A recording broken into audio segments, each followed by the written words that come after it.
বিসমিল্লাহির রহমানির রহিম। আজকে আপনাদের সামনে তুলে ধরবো সেই ঐতিহাসিক টাঙ্গাইল মনতলা। এখানে আসলেই মনটাই প্রশান্তি হয়ে যায়। নতুন একটা ক্যাব হয়েছে, ক্যাবটির নাম ক্যাব ডি মনতলা।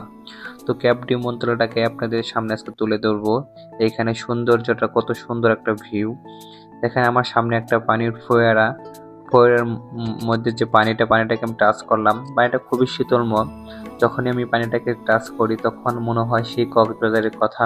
এরকম নীল বর্ণের পানিটা কক্সবাজার ছিল, অনেক শীতলময়, পানিটা খুবই শীতলময়। তো খুবই ভালো লাগলো। দেখেন চার সাইডে কত অনাকাঙ্ক্ষিত সুন্দর প্লেসময়, ঘরগুলো কত সুন্দর সুন্দর, লাইটগুলো কত সুন্দর, এমনকি এখানে অনেক মানুষের ভিড় জমে। টাঙ্গাইল মনতলা, যেখানে প্রাকৃতিক আর প্রশান্তি হাত ধরে চলে, প্রতিটি কোণেই শুধু শান্তি, সৌন্দর্য আর ভালোবাসার মনতলা টাঙ্গাইল। আপনারা যদি এইখানে আসতে চান আপনাদের মনটা প্রশান্তি হয়ে যাবে। দেখেন মনতলার দৃশ্যমানগুলো খুবই চমৎকার।